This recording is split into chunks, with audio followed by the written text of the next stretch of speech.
Hello and welcome. My name is Chris. It's Monday and it's episode 11 of the podcast where we're going to be answering the question, is the bench press a functional exercise? Yes, that's correct. Is the bench press a functional exercise? So we're going to look at functional exercise first. We're going to put a bit more of a complete definition on it because at the moment I think it's currently a little bit incomplete. And then we're going to discuss whether it is or whether it isn't. So before we get into that, I'd just like to mention my social channels, which is Twitter, Facebook and Instagram. On Twitter it's at Christopher Hole, on Facebook it's Christopher Hole Training, and on Instagram it's Christopher Hole again. Please come along there, like and follow. It'd be great to hear from you, see you there. So yeah, do come along, ask any questions and hopefully I can answer them like I'm doing today.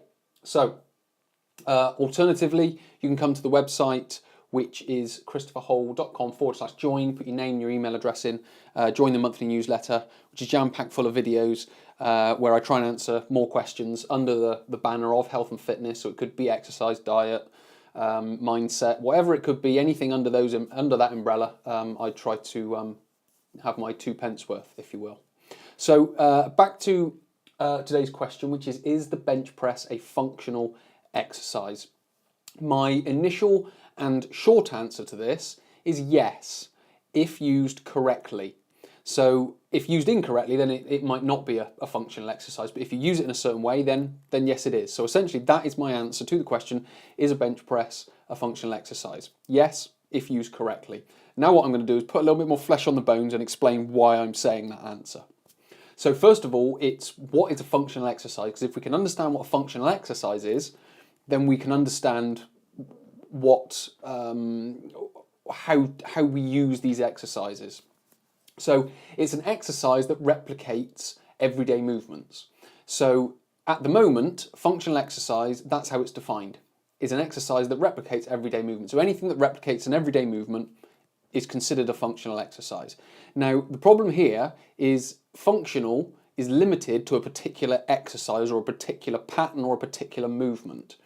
So function is in fact an outcome, not an exercise.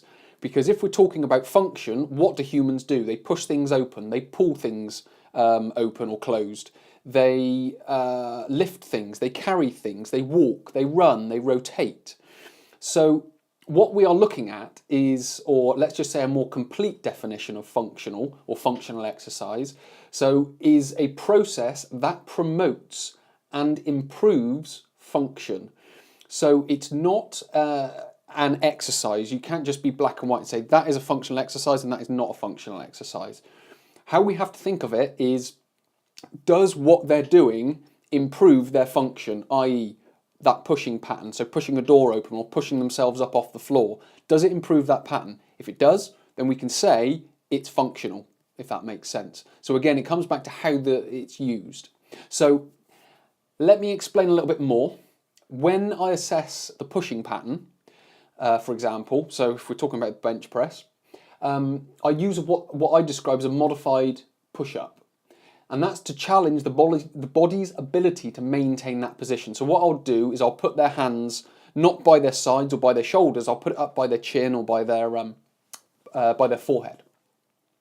And what I tend to find is people that lack the ability to be able to then push their body up and keep in a straight line. So they won't maintain proper shoulder position, they won't maintain proper spine position, and they might find their body sort of sags as they do that modified push-up, if you will. So the function is the pushing pattern and how they perform that at the level of their ability. So what we have to do is we then have to start looking at functional exercise which is aimed to improve that ability. So I'm using that, I can say, well, their pushing pattern has improved. I could then get them up and talk about, can they open up that door? Can they close that door? Can they push themselves off the floor more effectively? So it's not something that is necessarily replicates everyday movement, but it's something that they can transfer that learning into everyday movement. That's how we kind of got to think about functional exercise, if you will. So one of the exercises I could use is the bench press, for example. Now what that will do is that will build a basic strength in the arms, the chest, the core, and that whole pushing pattern. So what I'm not doing is I'm not saying making them stand and open up the door 12 times and then close the door and using the pushing pattern. I'm saying what we want to do is we want to build that initial strength so their shoulder, their wrist, their arm, and their core can maintain a proper position. And then what we do is we then say to them, this is what I want you to do when you're opening up the door, when you're pushing yourself off the floor. So I can then replicate it, if that makes sense. So we're only using the bench press to maintain, to build a better basic strength in the arms, chest and core, and then that overall pattern. It would be used alongside many other exercises, like an inclined push-up, for example, up against a rack. So if you're using a squat rack, the bar may be 2 or 3 rungs up, and you're doing a push-up off that. It could be kneeling push-ups, and then eventually you would then get to the full push-up, possibly using dumbbells, using cable machines, whatever it needs to be to improve that pattern. So when we then bring them back to that modified push-up or whatever daily activity that we want them to replicate, is can they now perform it? Can they use what they've learned and bring it into that everyday movement? That's more how we should be looking at functional exercise. So my rationale isn't that it's a set of or a limited set of exercises that replicate everyday movement.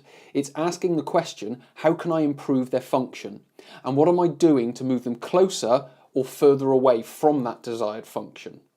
So we need to sort of expand our understanding of what we think functional exercise is, because it's not necessarily a set of exercises, it's a bodily function, and we have many exercises in our toolbox to improve that bodily function, if that makes sense. So I guess just to quickly summarize, functional exercise is a process that promotes and improves everyday function, not something that replicates it. So what we need to be able to do is use the necessary exercises to achieve that improved function. So hopefully this has made some degree of sense. Hopefully maybe it's expanded your thought process or your awareness around what functional exercise is. Take what you like from this podcast, leave what you don't like, take it into the gym, use it, do whatever you like with it. But many thanks for listening. My name is Chris from ChristopherHall.com. I'll speak to you next week.